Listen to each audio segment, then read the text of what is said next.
So we're going to kick it off with having Eli King, Jonas Beiler, Jeff Mohler, and Daniel Fisher come up. I think stand. Yeah, I think stand. Thanks. So if you guys want to come up, you come up all at one time, and we'll just pass the mic around.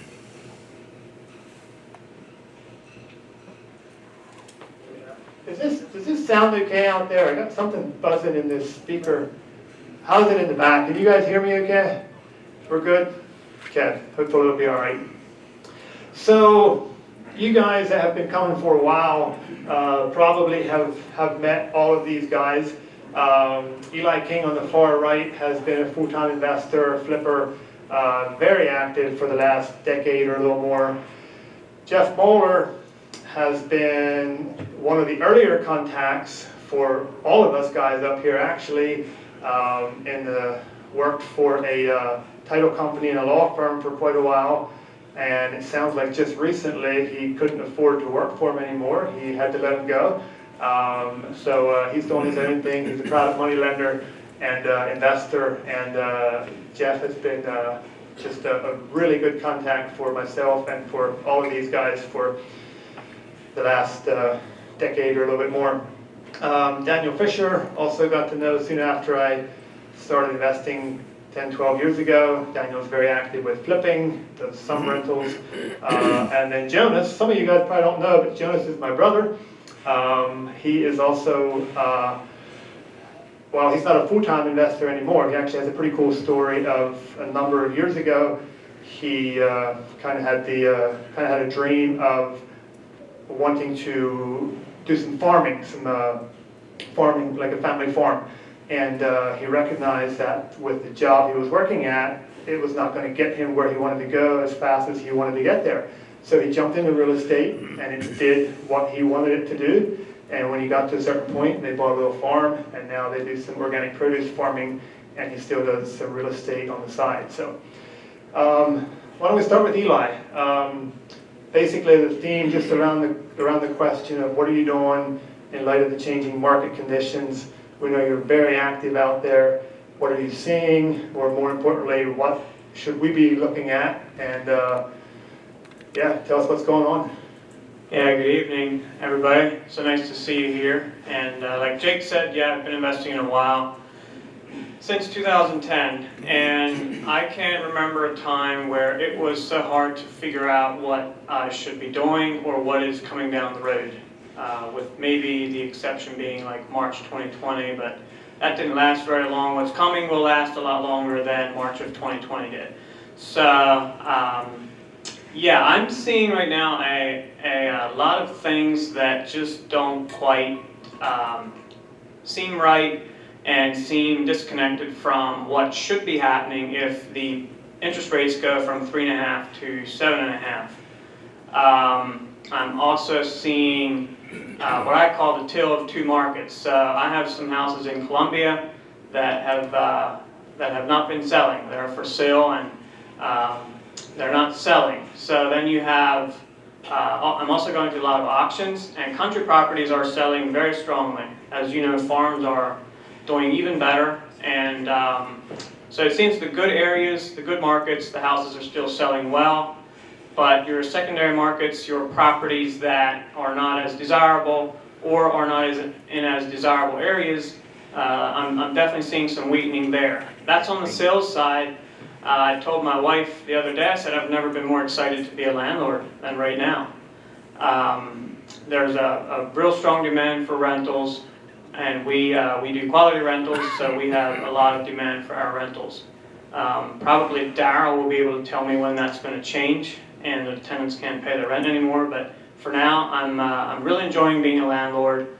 What I'm doing is I'm slowing down on my buying, and I have been very much more picky with purchases. So the properties that I've been buying recently are high quality properties, properties that I can't find just every other month or whatever, and properties that I want to keep very long term. So I've been pulling back, but I'm still buying, and then we're just being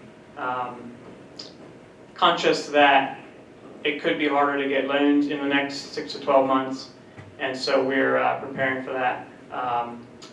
The way I put it is, winter is coming.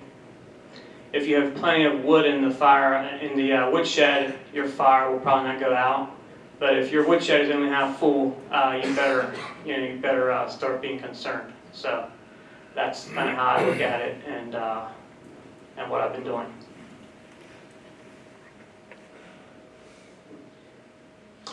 Yeah, Jake, I just semi-retired in September 9, and I went out on my own back in May of 2008. And if any of you remember that time, that was very rough. So I'm kind of wondering if I semi-retired at the right time or if that was that market peak. So more on that later, I guess. We'll see how that all plays out. The number one thing that I think you're going to have to do to adapt to conditions is raise the amount of cash that you have on hand in emergencies. It's not going to be possible to sell something really fast if you need to. The banks are going to start cutting appraisals, cutting their loan to value, things like that. If things get really bad, you'll see some loans get called if you don't have a good tax return, things like that. That's all stuff that isn't a theoretical possibility. That stuff all happened in 2007, 2008, 2009. As far as market conditions, I think stuff still is moving as near as I can tell. I'm not privy to how many properties are on the market, but I sense that they're still moving fairly well if they're priced correctly. Interesting story, just a week ago, I saw a property go on the market at 220 North Shippen Street, Lancaster City, a big 5-bedroom house. I was looking for a project, maybe against my inclination, but I was still looking for one. A really good area, and I was almost, I saw it and I thought, man, there's going to be like 15 or 20 offers on this place, and I thought maybe I just wouldn't even bother putting one in. But I did. Guess how many offers there were? 2. Mine being the top one, and of course, now I'm wondering if I overpaid.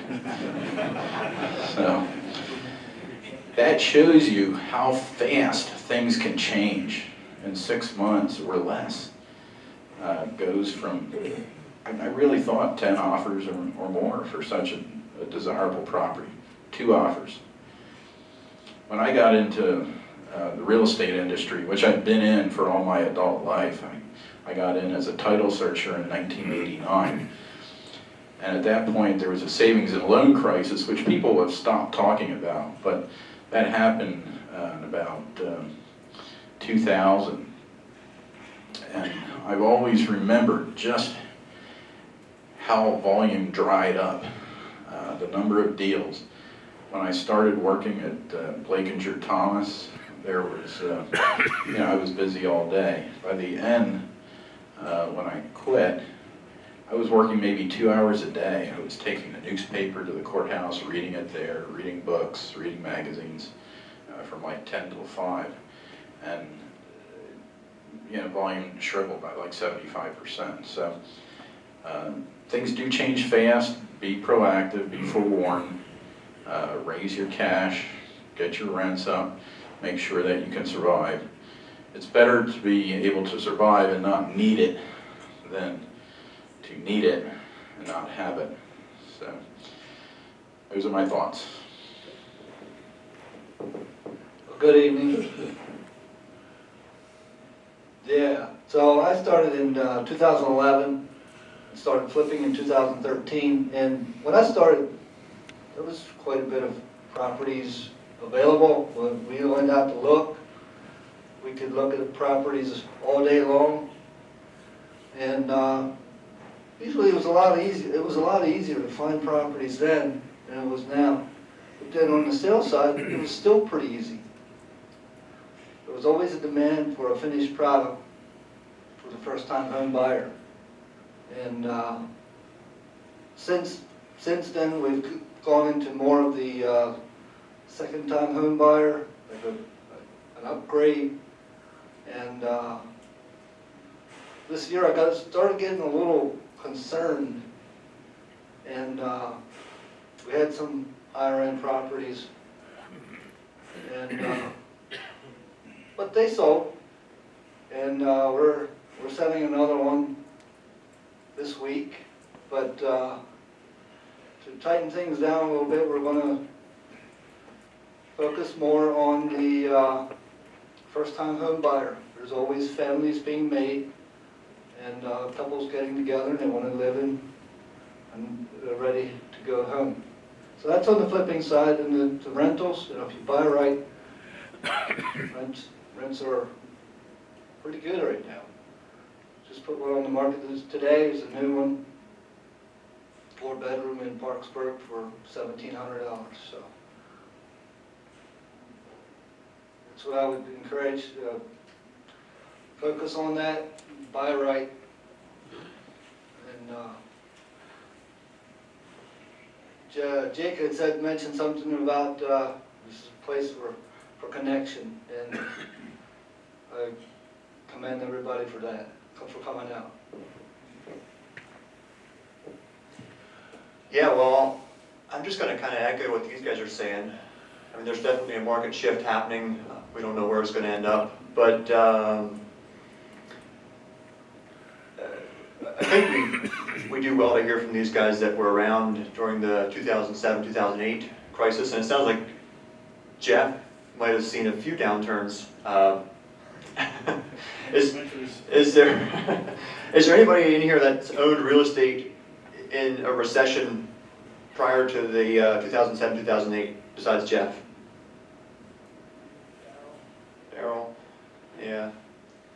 But for most of us, all we know is 2007, 2008, and that was before I owned real estate at all, even my personal home.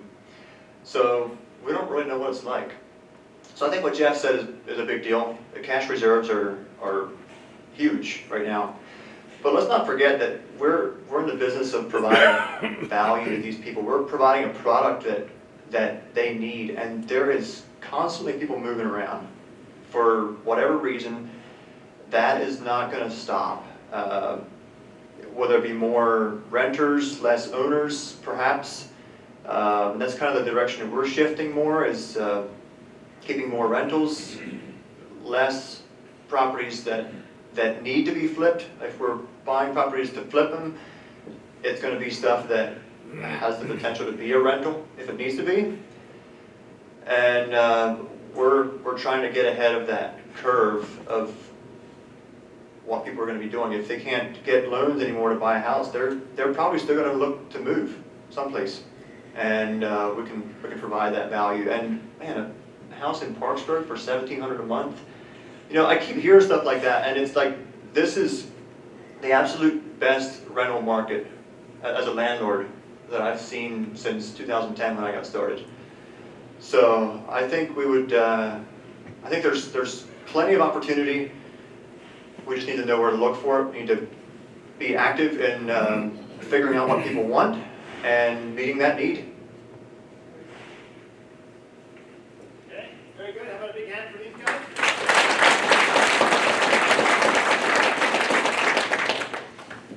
Thanks, guys. Okay, well, hopefully you got a little snippets out of that one. So next we're going to have Darrell Eberly and Benuel Esh share a little bit with us on what they're seeing in the market. So come on up, Darrell, Benuel. I think we're going to just use the one mic because of the feedback issue here, but yeah, thanks for being here, guys. Many of you guys have probably heard Darrell speak. He's spoken at a number of our meetings. He's been on panels, and so has Benuel. Both of these guys are also great friends of mine, not only good, smart businessmen, but just guys that are a ton of fun to be around. Darrell is, I believe, primarily in he's in a lot of self-storage and stuff like that now, still owns some smaller multifamily. Started in small multifamily in Lancaster City. You could probably still tell us the address. I bet it starts with South. South Prince or South something. He started with the raw, basic stuff in Lancaster City that hardly even exists anymore in today's market. I mean, the houses still exist, but that type of neighborhood doesn't really exist anymore. So Darrell has been investing for a while, and just a super fun guy to learn from. Benuel has, he's probably as new as any one of the guys that were up here, and has also grown as much or more faster than any of these guys. I probably know Benuel for 6 or 7 years, and he's been on just a massive growth trajectory.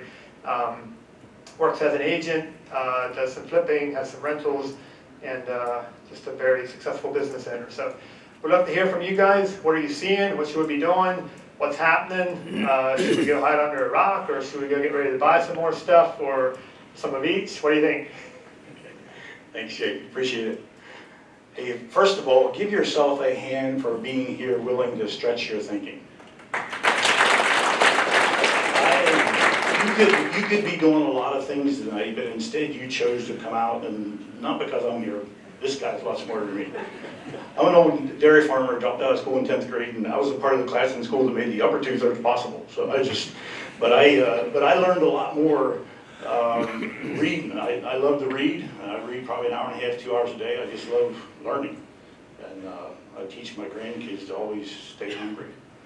And but anyway, regarding is it fair to say, I'd like to know who I'm talking to.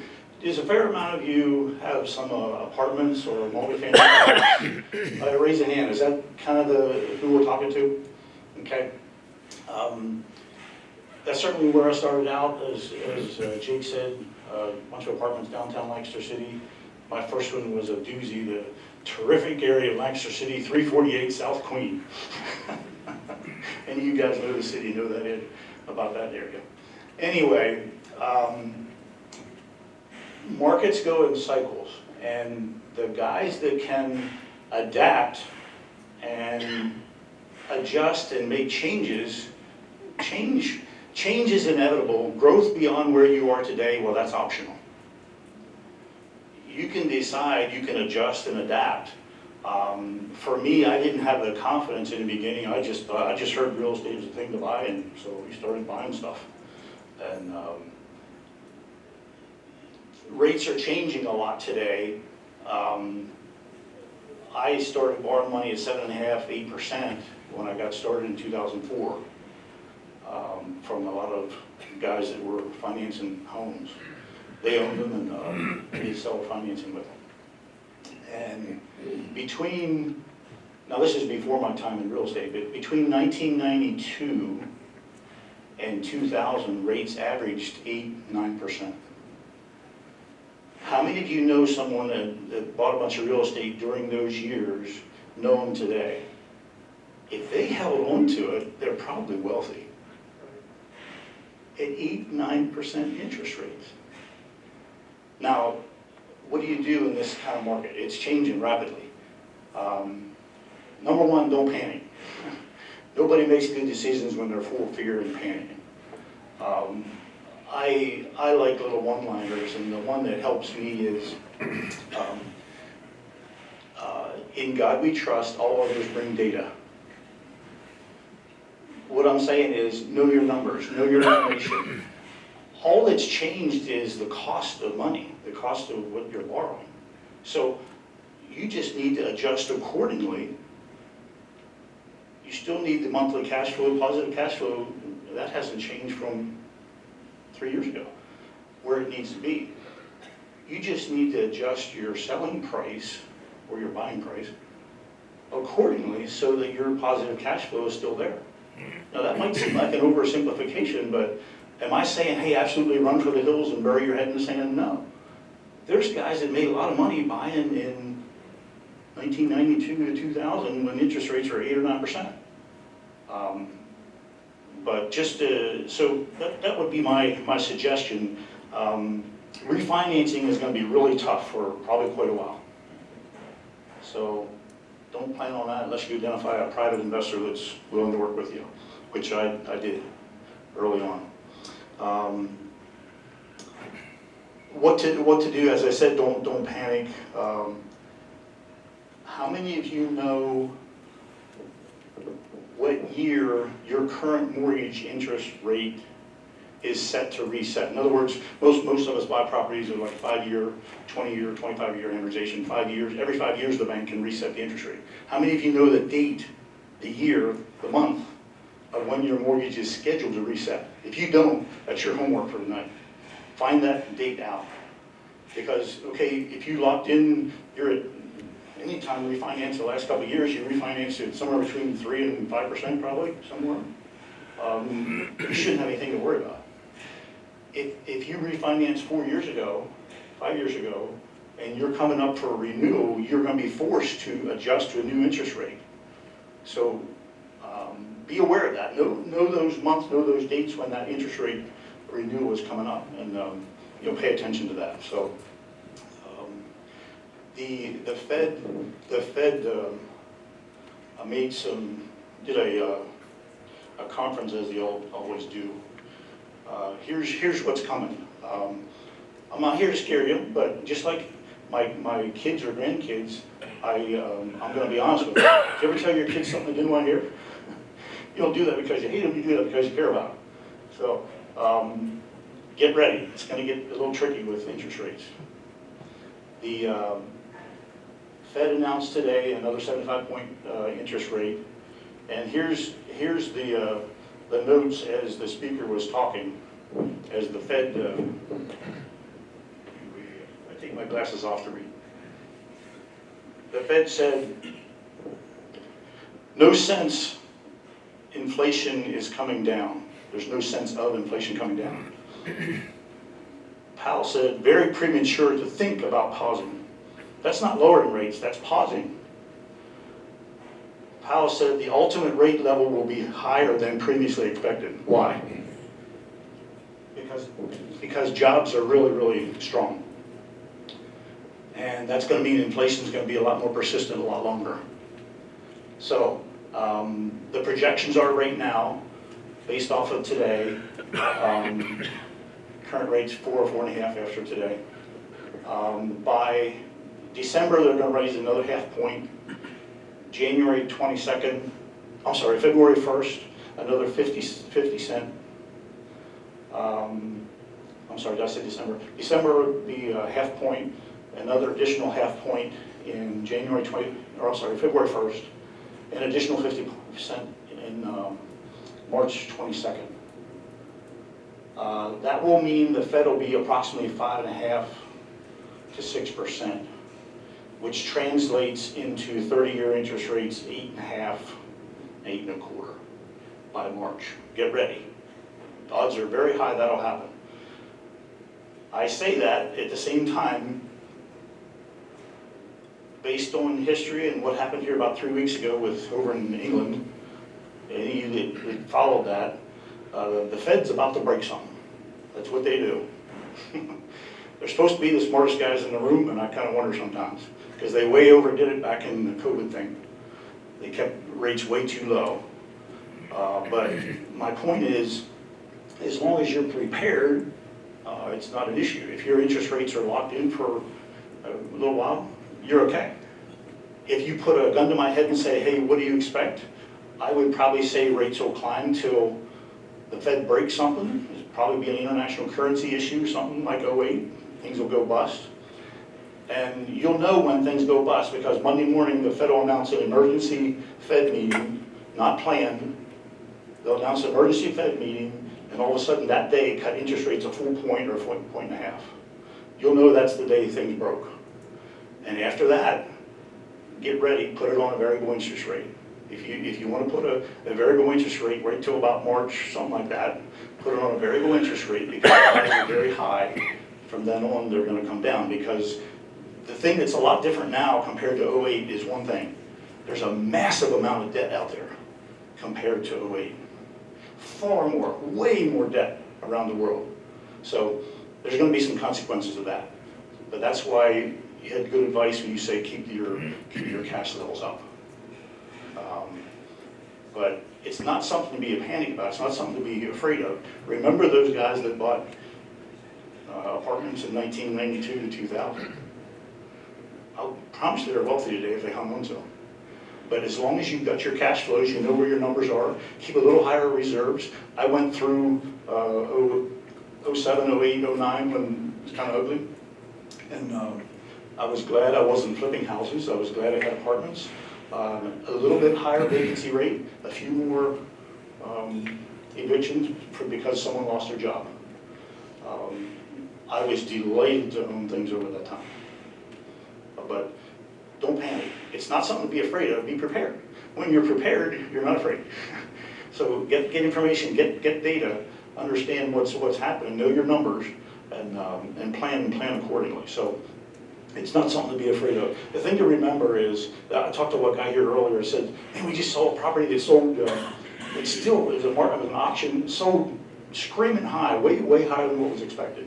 And I asked him, I said, was the buyer of that property paying cash or was he getting a mortgage? In that case, he didn't know, but it's a good question to ask. There's a lot of moving targets out there right now. Things are a little strange. Here's the problem. There's a lot of cash around Lancaster.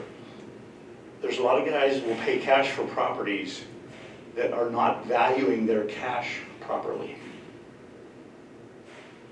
They're okay to get a few % return on it. They should be requiring at least 10. Did you know if you got an 8.2% raise last year, you went backwards? Yeah, because of where inflation's at. You need to be making more than 8.2% on your investments or you're going backwards. Now that doesn't include all the, I should have a little caveat on that. There's other tax advantages and so on from investments, but as a rule, your income needs to be higher than inflation. So, know your data, know your numbers. This individual, you say your prices are still high. As long as the cash buyers are out there, prices can maintain, selling prices of houses. Sooner or later, those cash buyers are going to dry up. They're either going to get scared or they're going to run out of cash. Then the buyers are going to be ones that are getting bank financing. That's going to be the true indicator of pricing when that happens, not the cash buyers that are out there now. So once that happens, I don't expect a big downturn because of the market. There's a lot of demand as far as housing. I think the pace of rent increase is going to slow considerably. The household rent prices have dramatically grown faster pace than household incomes. That's not going to last. That can't continue. Just a nugget for you, 21% higher credit card balances, ongoing carrying credit card balances month to month now compared to January this year. Why? Well, I just like paying interest. I like paying 20% interest. No, they have to. So get ready for $200 a barrel oil. There's a lot of reasons I don't want to take time to talk about right now. But it might seem like I'm a little negative, but I say that because I want you to be prepared. I hope I'm wrong. But it's there's a lot of people with the Fed that unfortunately they're not even elected. They're picked by somebody. But they really missed it on this a couple years ago with all the free money they handed out. So there's going to be some consequences of that for a while. And it's not something to be afraid of, but just like I said, be prepared. Know where you're at. Know your numbers. Know what your cash flow needs to be. And keep your reserves a little higher maybe than normal. The last thing I'll talk about, the selling prices you see on houses, there's a lagging time period. In other words, what they're selling at today, well, let me put it this way. The Fed started raising rates in May, I believe, this year, 25% point. It was either March or May. Anyway, they're going to be approximately 5.5% Fed rate. That equates to 8.5% in March of next year. Here's the important thing. It takes 9 months for a Fed rate increase of a half a point or 75 like today or whatever to get priced into the real estate market. The stock market, you can go up and sell something like that, it's easy. Real estate, it's not as liquid, takes a little time, longer time to sell. There's a lag time in prices. Just because you don't see prices pulling back right now doesn't mean it's not gonna happen. There's a 9-month lag time. Based on that, I don't expect to see the real effect of Fed rate increases until approximately March of 2024. That will be 9 months after what I expect will be the highest rate increase where it'll be fully priced in the market. That's probably when I'm going to be buying hand over fist. Darrell, thank you. I'm not sure why they keep putting me up here next to you. I'm not sure how I'm supposed to compete with that, but we'll go with it. But yeah, so you all heard a bunch from Darrell, and that was pretty cool, a bunch of great strategy. I'll have a bunch of questions for you afterward. If we had 2 mics, we might do it now, but we can get into that. And from the other gentleman, that was awesome, you guys. And as far as strategy goes, that's all wonderful, and there's a place, a time for all of that, and there's a bunch of value we can all take from that. But the couple things that I would really beat the drum on have very little to do with strategy and more just things that apply regardless of where we're at in the economy, the market we're in. And those are, this is just from my observation from a few years in business, and seemingly I think a whole bunch of luck, and I still think it's luck, but there may be a little more to it than that. And that is that pretty much every really amazing thing that's happened to me is some combination of amazing relationships and having a skill set that can serve those relationships. So, during a recession, like, arguably the time that we're heading into, I think that's going to be more valuable than ever. But then those things are also incredibly valuable when things are going well. So who do you know? What are they capable of? And then, more importantly, what skills do you have that can serve that crowd? That's ultimately, in my observation, every successful business person I've ever run into is some combination of those two things. So those are the things that I would spend a whole bunch of time on now. It works well with the nature of what I do generally. Real estate sales. It's basically we spend our days trying to figure out what's going on and how we can learn more about what's going on, how we can take advantage of that, and then even better, how we can bring clients into it, help them accomplish those things. So yeah, I think and it's what I love about this too is, so okay, let's think about the worst case scenario, and that is the world blows up in this recession, and we go back to we're all hunting and gathering. Like this, in that scenario, relationships and what we can do for those people is going to be incredibly important. And it's also, if this all blows over and a whole bunch of us become super wealthy, it's going to be really important in that situation too. So it's something that you cannot go wrong on. And so, yeah, again, I think relationships and what kind of skill set we have to serve those people is, that's the best thing we can be doing in this environment. And yeah, as far as holding cash, I think that's a wonderful idea. It's just, I see John Laps back here. He can always keep me honest on this. He knows that I'm not holding cash. I probably should, but, and yeah, it's, Cash or something similar. I don't like, cash is a melting ice cube in a checking account, just sitting there. But if you put it in a short-term thing that can return over what current inflation is, in other words, something better than 8.2%, then you're making some progress. So if it's sitting in a cash account, it's a melting ice cube, you've got 8% less cash at the end of the year. I don't want it sitting in a checking account. I want it in a short-term return that's returning more than what current inflation is, right? And keeping a dry powder in there until real estate's where it needs to be. yeah, and that's something that there's an interesting balance to that too, because there is a flip side to that story, and that is that this is me. If I invest that capital and it's not right there for me to take, however I want to with it, like, I simply don't feel the need to have those major cash reserves, and I think that's in part because I have a lot of confidence in my ability to figure it out, regardless of what comes along. And I'm not saying that, obviously there's tons of people that have a ton of ability and confidence that are going to hold a ton of cash at a time like this, and they will, they'll be buying the deals when crap really hits the fan, and that's awesome. But there's also a piece of, I actually know some really wealthy people that do this intentionally. They'll, pile up some cash and they need to spend it, and it's simply for that reason. And I'm not saying we should all practice that. I'm not saying that's even wise in this environment, but I think there's two sides to that story. There'll be someone in this room tonight, or maybe a bunch of you, that will hear the message tonight and you'll go home and you'll be paralyzed. It's like, I'm not buying anything for a couple years.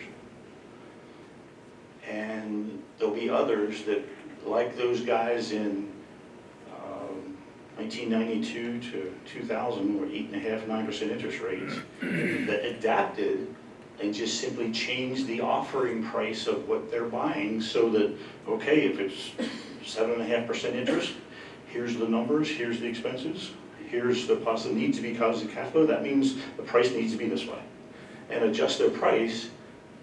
And when this is all over, whenever that time happens, they're going to own a bunch of real estate because they continued looking and they simply adjusted their numbers. The other guys will wake up 3 or 4 years now. Shoot, I should have bought something. Don't let that happen. I'm not saying adjust things a little bit, but there's still opportunity even in this kind of environment. Yeah, and I would add to that too.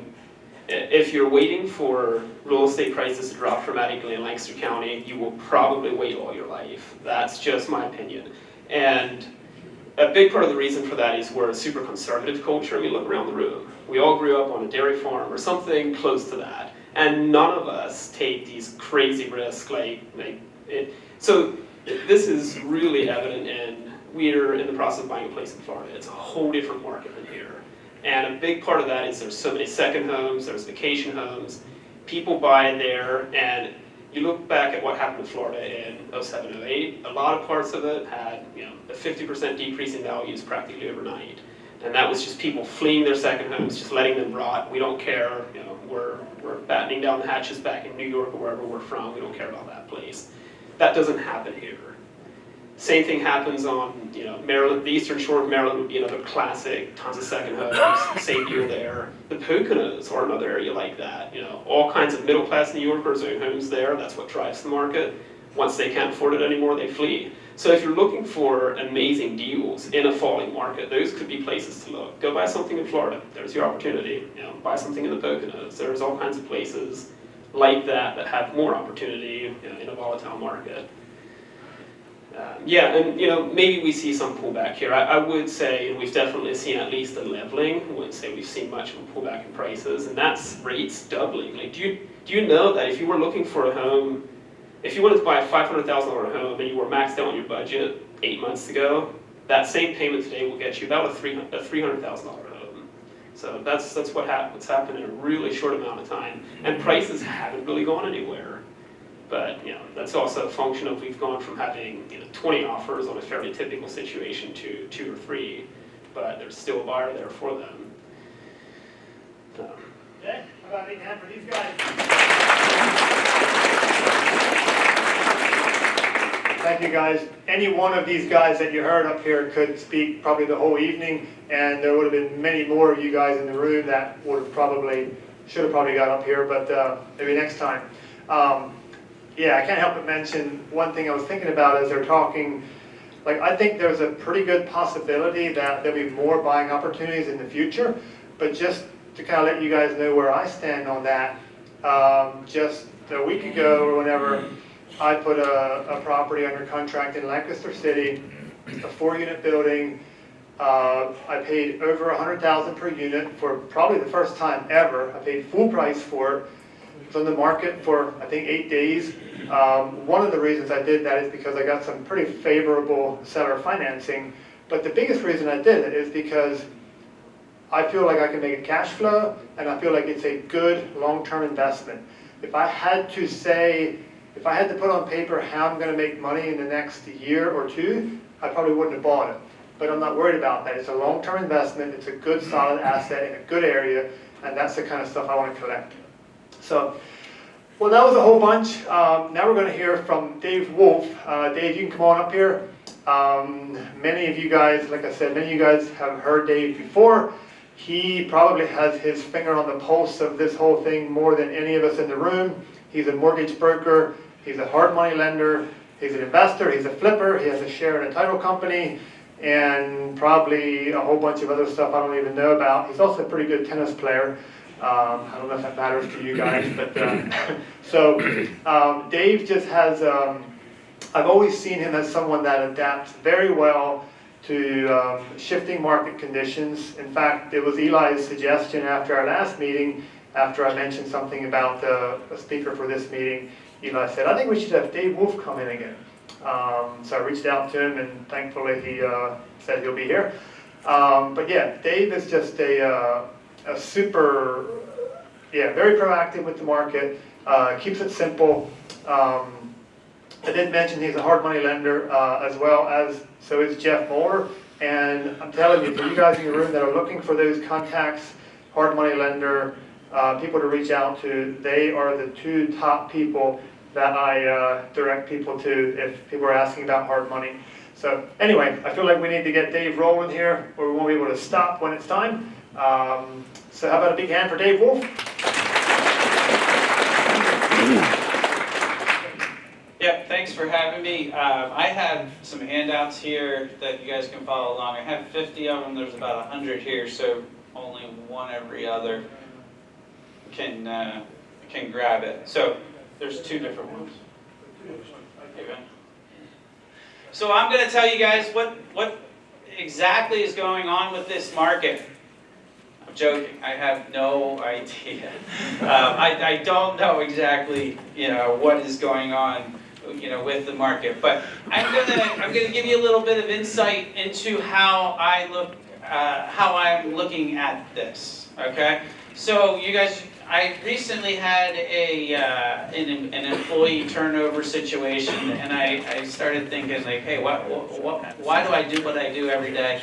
I'm gonna spare you from that information, but it also led me to like, hey, what do I want to do in real estate? Like, what am I gonna spend my time on, and what am I going to invest in? So anytime you go through tougher times like that, you really can sit back and think through this. But I absolutely love real estate. I read a book when I was 18 years old, and they said one thing in that book, and it just stuck with me, is that they're not making any more land. There's more and more people, but they're not making any more land. That's a scarcity.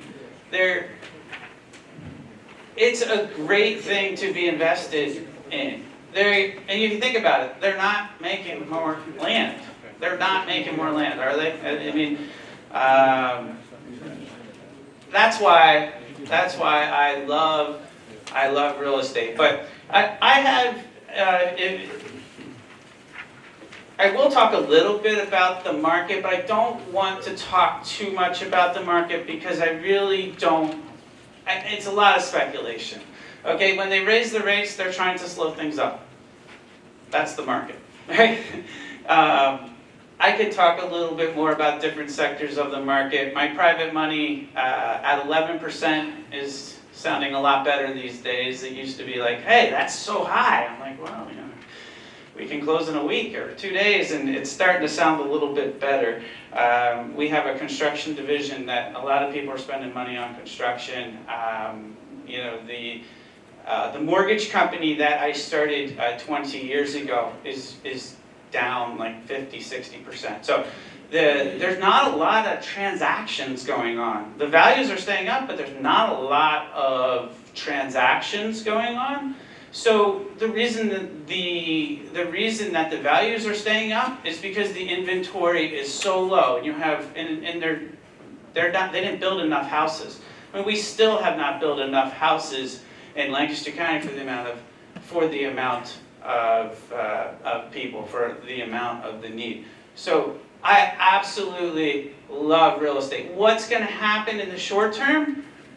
Yeah, I have no idea. And things change, and things will change. So I like to look at things over a long period of time. And I think you heard this from Darrell. I think you heard this from a couple different people. So I'm going to just explain to you how things do change. And this made sense in my head when I wrote it down, but then I just reviewed it and I'm like, does this make sense? So we're going to give it a try. Look at the sheet that I gave you there. In 2002, those companies were the biggest companies, okay? But things change, okay? In 2002, Walmart, Exxon, GM. I like stocks. I like real estate better, but I like stocks. So I'm going to try to relate stocks to real estate a little bit here. GM, BP, Ford, Enron, Chrysler. Those were the biggest companies. If you picked one of those stocks, you may have lost everything. I mean, Enron lost everything. Some of these companies are not nearly as big now. So 2022, 20 years later, they all changed. They all changed. Now you have Berkshire, JP Morgan, Amazon, Apple, Bank of America, Google, Microsoft. They're totally different. It's really, really hard to pick a trend. It's really, really hard to pick a new thing that comes out. And I'm going to relate this a little bit to real estate. Some of the new things in real estate that I've heard, they're awesome. I love real estate and I love all these ideas. Airbnb, and then I heard about Airbnb arbitrage. Like, anybody know what that is? Airbnb arbitrage, you rent a house for $1,000 from somebody, but then you Airbnb it and you make $3,000. You make the difference of $2,000. It's an amazing idea and it could work. I get a little nervous when this is just how I look at things. You guys are welcome to look at it however you want, but when I look at it, I say, hey, in 20 years, I want to do things that will be around 20 years later. Okay? House hacking, that's actually a pretty good idea, I think. House hacking is when you have multiple different people living in the rooms and renting them out. Senior living, flipping. Flipping is a hard business. Okay? So all your great assets, you sell. And the bad ones, they don't sell. And then you got to go buy more assets at the current market. It is a hard business to run over 20 years. Very few people do I know, if any, have run a flipping business for 20 years because the market goes up and down and you're always buying. You always have to buy more. You have to. Like, if you're going to run a flipping business and live off of that income, you've got to buy now. You have to keep buying. Very, very few people can do that over a long period of time. I would say short-term, I put short-term syndications in there. Commercial real estate, plenty of people have made money in commercial real estate. So there's lots of different ways to do it. There was one area that I was thinking like that may have defied all odds, and that was self-storage. Like, that's an amazing thing. But you think about offices, they sound awesome, but there's people not going to offices right now. There's restaurants, they sound, everybody loves restaurants, but you know how many turnover restaurants are. So commercial real estate can come and go. Different things. Development is hard because you got to time the market. So one of the things that when I look at this market, I say, what has been around for 20, 30 years? It's residential housing, just one house, 5 houses, 10 unit. I go back to that and say, man, I think it's awesome. Like, there's more and more people. That's something, everybody needs a place to live. And when things get tough, right, what are they going to do? The very first thing that they're going to pay is their house, we hope, right? I would say maybe their cell phone bill, but maybe their house is second to their cell phone bill. But the number one thing is housing. They care about housing, right? they're going to let their car. I started in the banking industry, and they always said like housing is awesome. We want to lend on houses because that's when things get tough, when things get hard. They're going to let their car go before the house. They're going to let their credit cards go before their house. They're going to let their student loans go before their house. The house is the very last thing. It makes sense. You need a place. You need a place to live. So, residential housing is what I just absolutely love.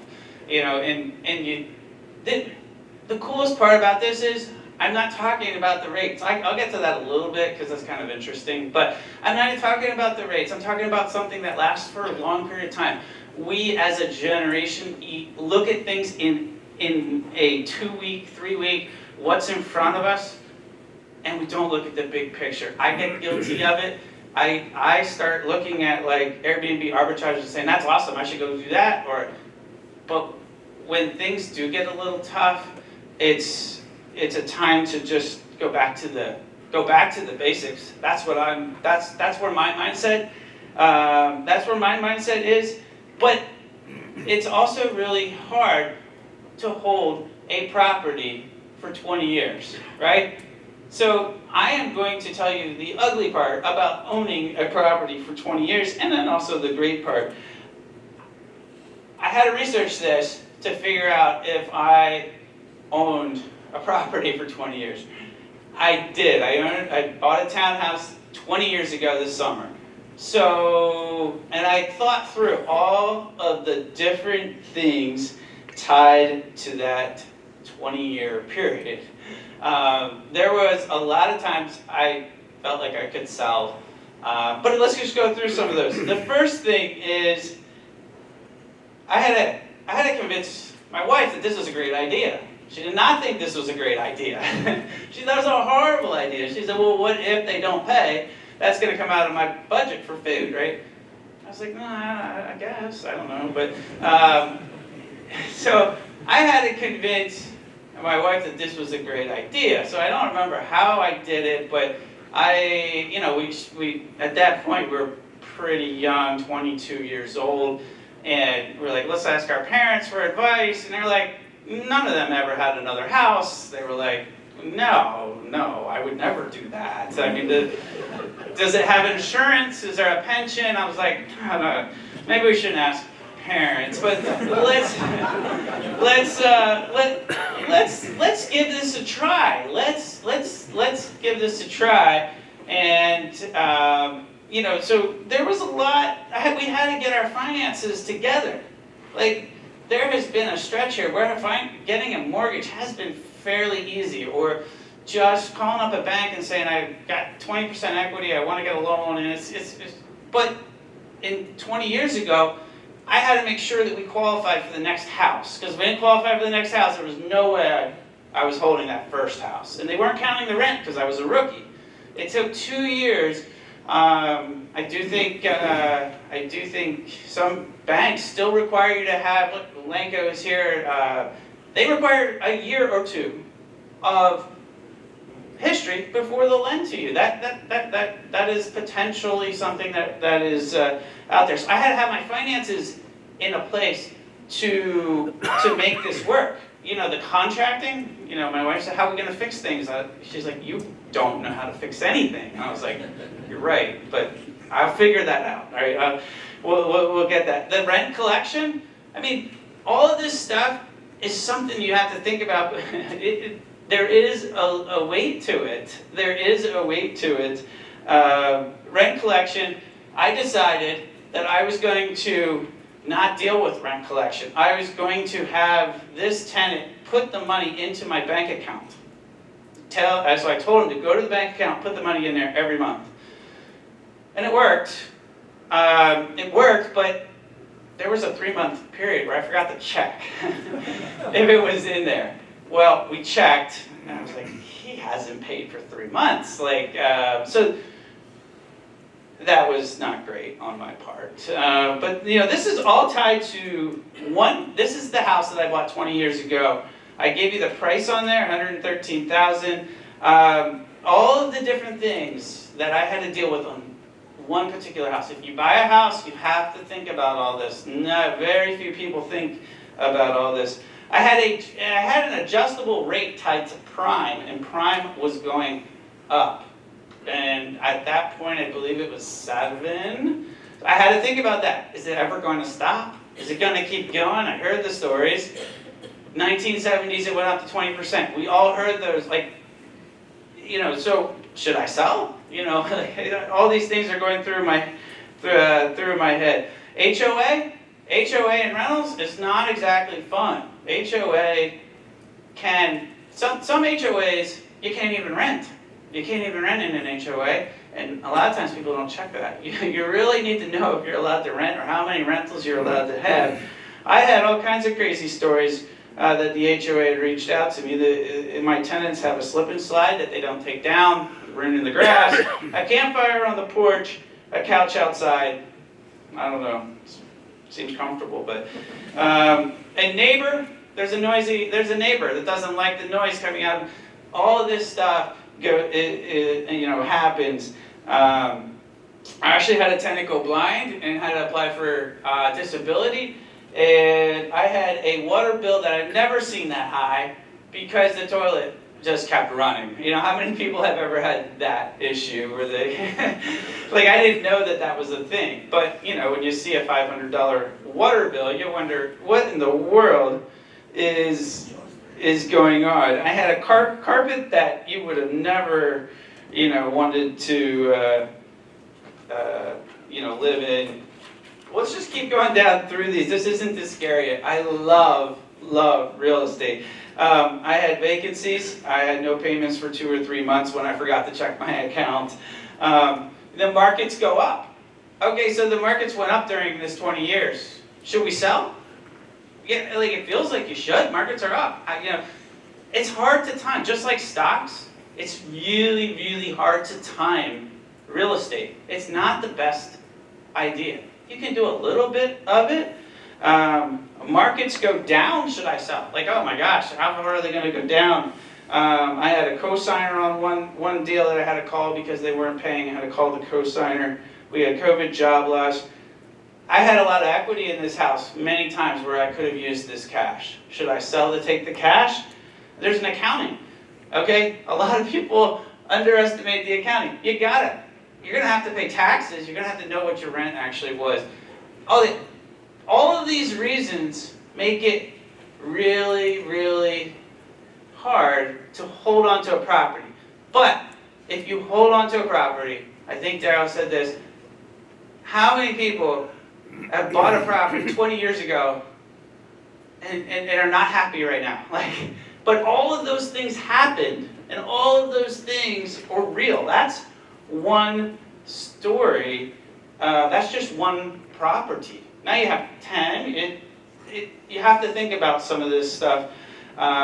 It's hard to hold on to properties. I heard somebody say one time, owning property is great. You always make money. You just have to figure out how to hold on to it. It sounds easy, but life happens. In that 20 years, I've needed money. I've gotten sued. I've needed money. I could have done a lot of different things. I could have lent it out at a higher interest rate. There's a lot of different things that could have happened. But there is an upside. I have this property. I recently looked around and I saw that they're selling for $280,000. I bought it for $113,000. If you can hold on to it and deal with all of the emotions that go along with it and get out of the moment, you really can enjoy the upside of owning property, but you have to be in it, for the long haul. So one of the other things that I'm thinking about here is, I made a note there, I'm looking at this market and saying, I don't know. I'm gonna observe the numbers, but I really don't know. I don't know how long they're going to be increasing interest rates. I have no idea. They try to tell you so that they don't shock the market, but I really don't know. So what I'm looking at is I'm being a little patient right now. I'm not. It felt like for the last 2 years, anything that you bought, you make money, and it just felt like you gotta get your hands on a deal and you're gonna make money. My approach right now is patience, but I'm moving forward. So I'm still buying houses. I bought 1 or 2 last month. You cannot steer a ship that's standing still, right? So many people are like, I'm just gonna wait till the prices drop. I mean, Benuel has a pretty good eye on what's going on. He's probably right. They probably won't drop. There's only 300 houses for sale in all of Lancaster County. There's 300 houses for sale in all of Lancaster County. Okay, so there is a chance that that's why you have to stay moving. You know, you're not going to steer the ship unless you're moving. So you've got to stay in it. And there's one thing that is really hard. It's hard to stop and go, right? If you ever tried, this is hard for my employees, it's hard for anything. If you like, okay, I'm going to pick that back up in a year. Okay, getting your body moving and getting up at 5 a.m. in the morning or whatever, you got to keep moving. You got to keep going. You cannot, so if you want to get into real estate, and I think it's the best thing out there, right? They're not making more land. They are not making, more land. But you have to be patient. Too many people get urgent. They're like, I just don't want to go look at another house. It's getting tiring, and they're not exercising patience. So I'm trying to be patient, but continue moving. There's no reason to stop. So the next part here is I want to talk a little bit about rates. Okay, so we already heard a little bit of what happened today. They raised the rates. So I always find it I love this. I love interest rates. They're just so interesting to me. So the rate that the Fed is moving is the Fed funds rate. That is the rate that the banks borrow from the Fed, the big banks. I'm not going to go into too much detail, but they raised that to 4%. Okay? The rate that all of us, get, we're not a bank. We don't get 4%. They charge all of us the prime rate, which is 3% over the Fed funds rate. So right now, prime is at 7%. Okay? Now, a lot of your loans, a lot of my loans, aren't just prime, they're prime plus a margin.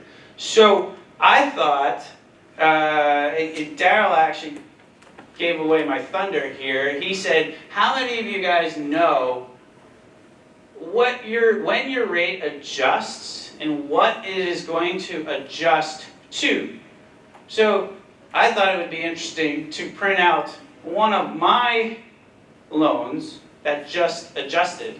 So I don't see it, but I guess some of you have it. If you don't mind, yeah.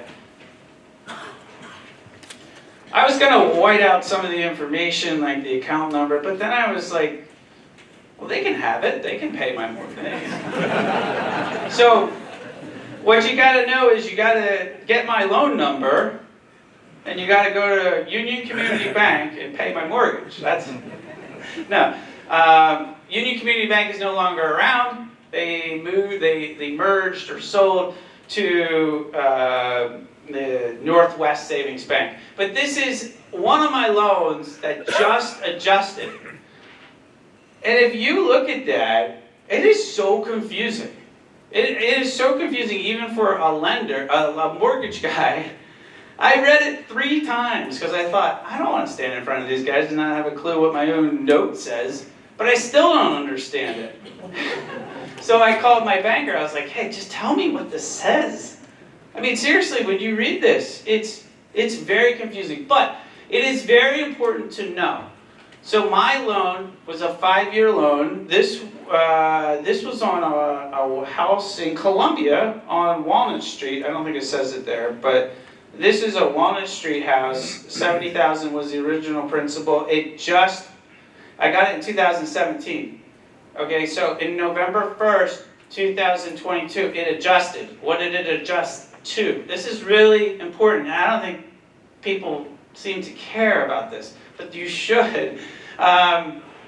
So my loan adjusted on November 1st to prime, not the Fed rate, 3% above that, 4 to 7 plus a margin of 0.75. So when mine adjusted, it was 7%. Okay? Now, some of these loans adjust to 7% for the next 5 years. Some of them, like this one, which I didn't know, I'm embarrassed to tell you I didn't know, it adjusts every month. So tomorrow, they're going to send me a new invoice at 7.75. And then again in December, they broadcast that they're going to increase it another half. My rate's going to be 8.25. Okay? So it is really, really important to know when. Just start there. That's a great idea. Know what you're looking at. And now, everything could cycle. 2 years, everything, we don't know. But education is key. Understanding, if there's one thing that we can teach you, is just understand it. We can't tell you what the market's going to do tomorrow. We can't tell you what the market's going to do in 5 years. But what you can do is understand. Understand this. Do loans. I honestly thought that my loan, once it adjusts, would adjust to that rate for the next 5 years. I didn't know that it's going to adjust every single month when the prime rate adjusts. But you need to know what you signed. It is your responsibility to know what you signed up for. So that's, I'm going to open it up. Let me see if I have anything else here. And then I'm going to open it up for some questions, because I think that'll be fun. But let me just see here.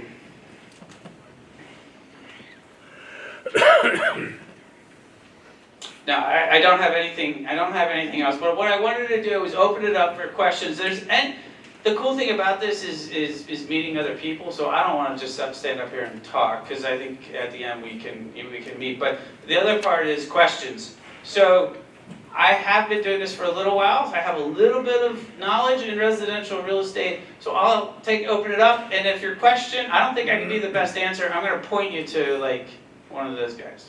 So go ahead. Go ahead, Dan. I appreciate you sharing about some of the adversity you went through. Yeah. Over the years. What was your mindset? What kept you going when the water bill was real high? Yeah. What kept you going anyway? What was your mindset? What did you do? What kept you going during that time?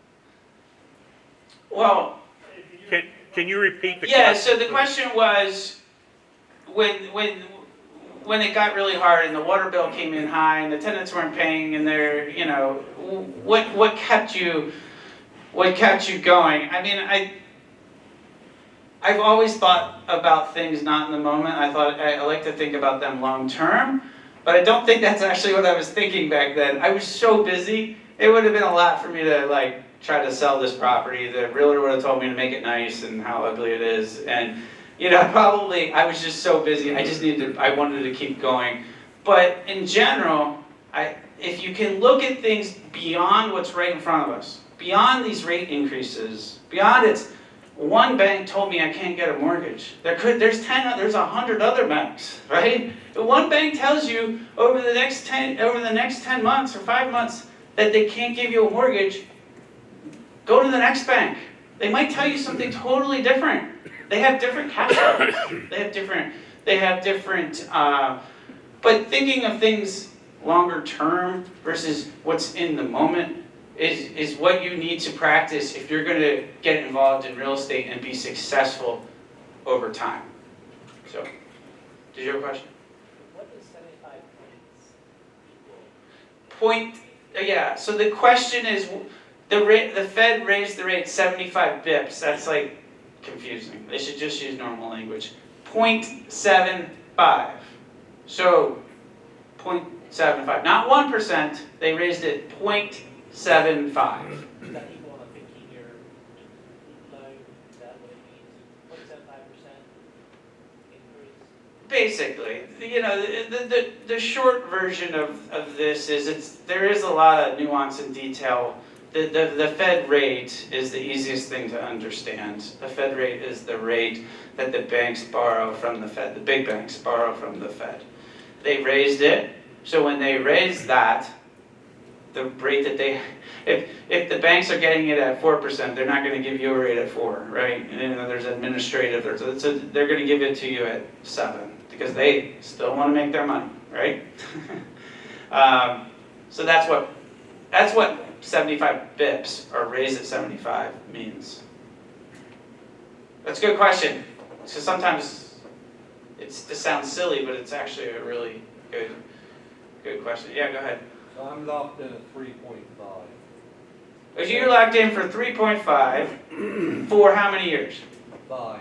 But you say they're borrowing from the government at 4. Does that mean they're losing money on the money they borrowed?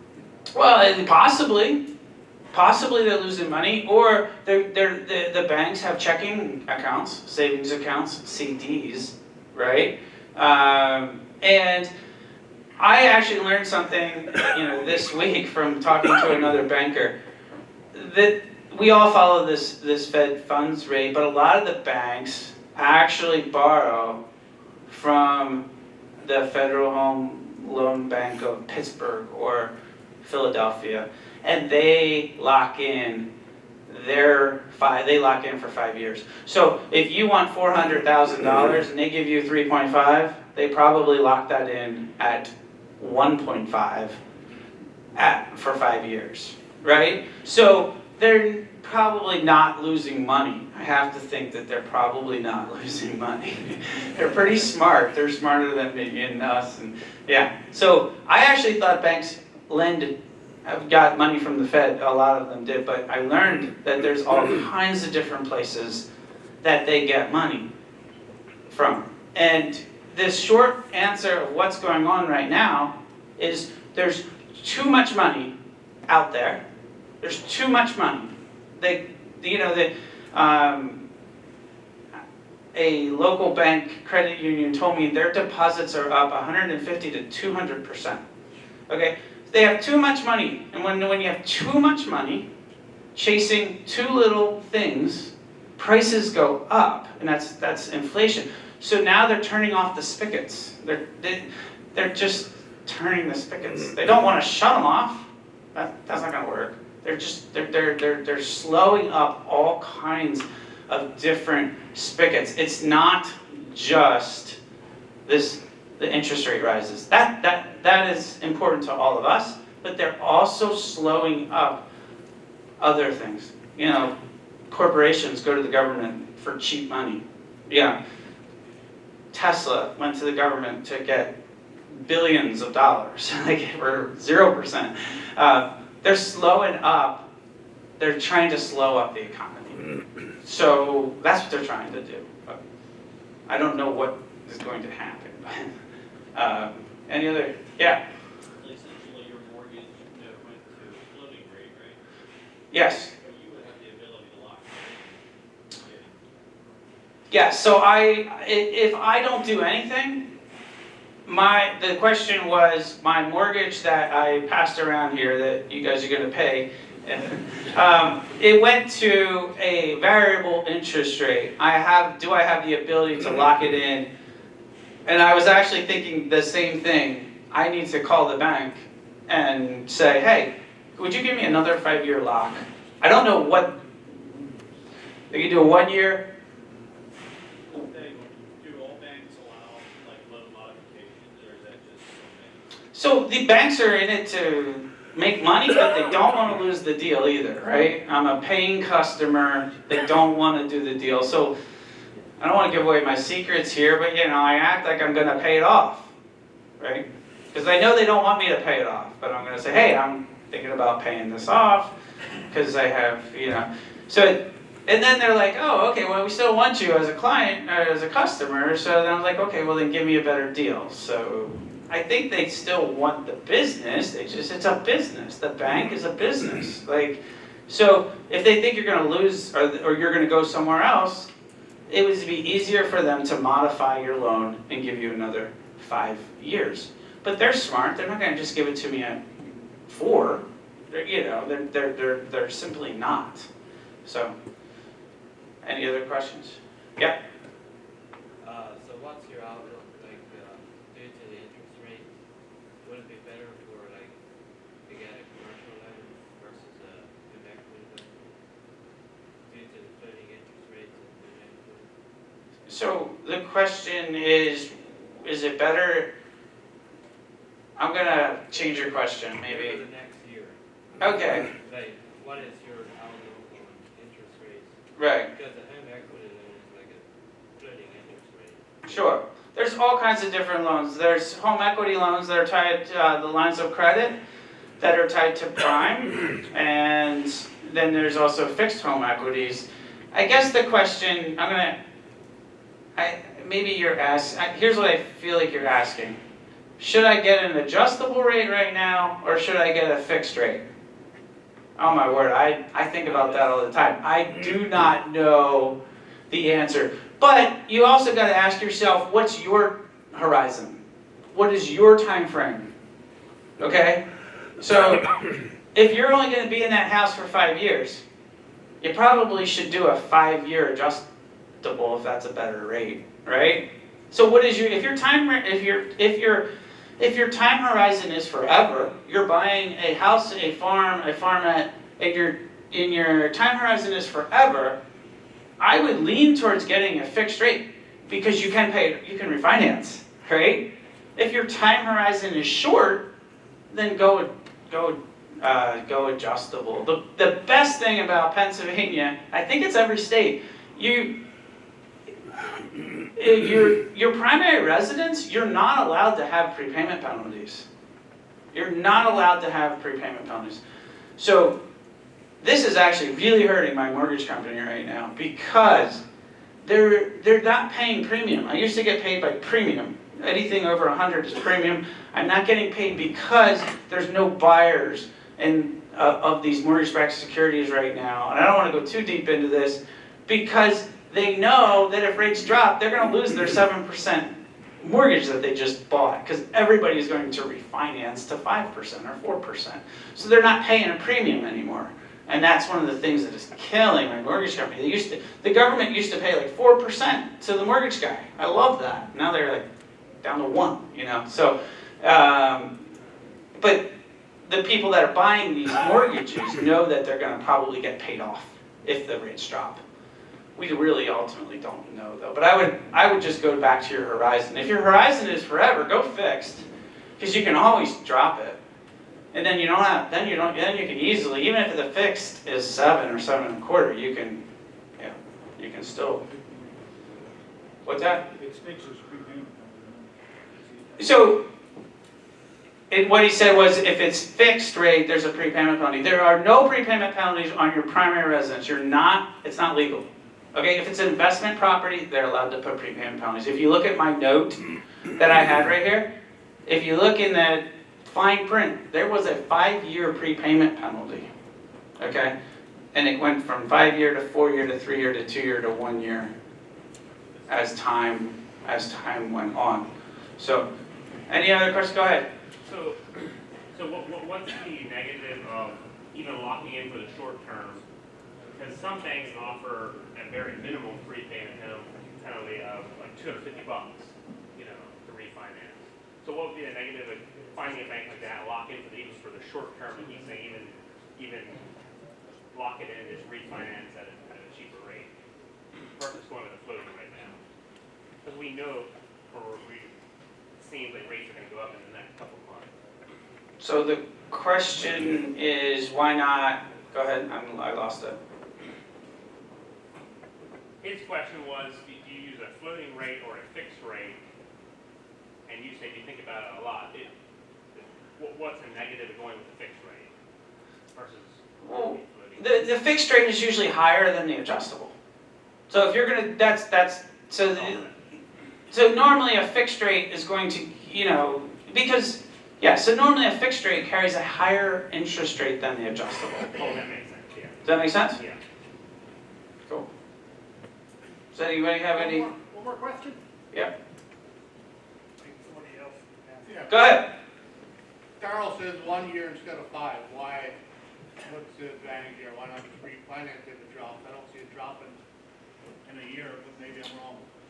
So Darrell said 1 year versus 5. I believe, because if I listened to him speak, he was thinking that after a year they're going to overdo it, they're going to overheat it, and then what happens when they overheat it and they overdo it, it goes back down. So I think what he was hinting at was they're going to overdo it, and that at the end of 1 year you're going to be at a better. You're probably going to be a better spot. So. Very good. Thank you, Dave. Thanks.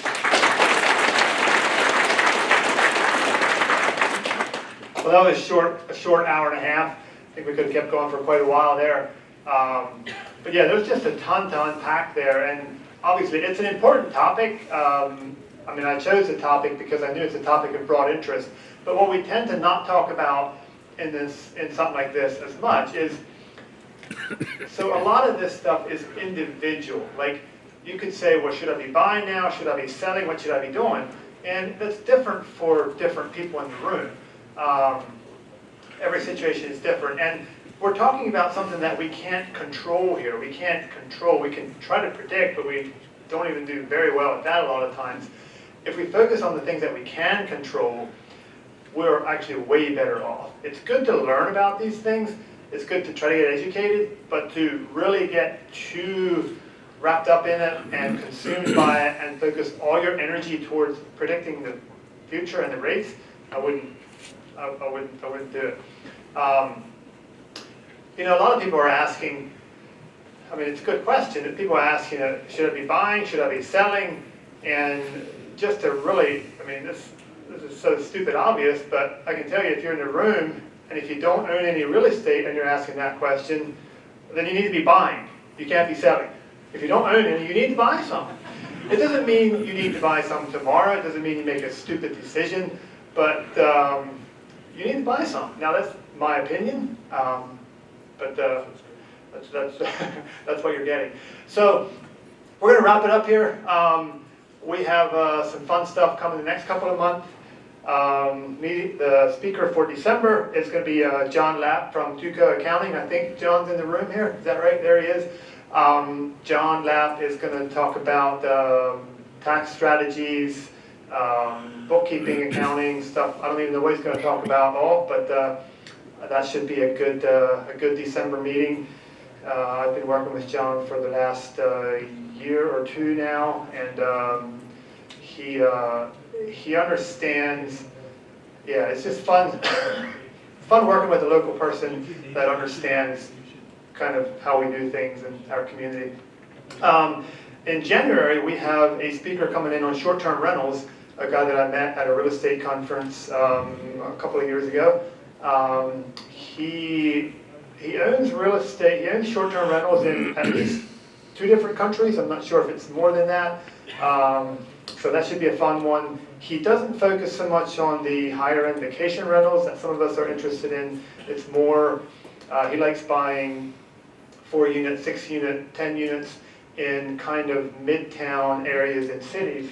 And he has really an amazing way to automate his stuff and kind of travels all over the world and has a team that takes care of a lot of his stuff remotely. So if you want to look him up, for those of you guys that are interested, you'd probably find it interesting to listen to his weekly podcast. If you want to look up his podcast, the podcast is called Short-Term Rental Riches. His name is Tim Hubbard. Short-Term Rental Riches. So he's going to be in January, and that should be a fun one. I think that'll wrap it up for tonight. So again, thanks for coming out. That was a short evening. Dave, thanks a bunch for sharing, as well as the rest of you guys. Thanks for coming out. Meet some new folks, make some connections, and we'll see you next month.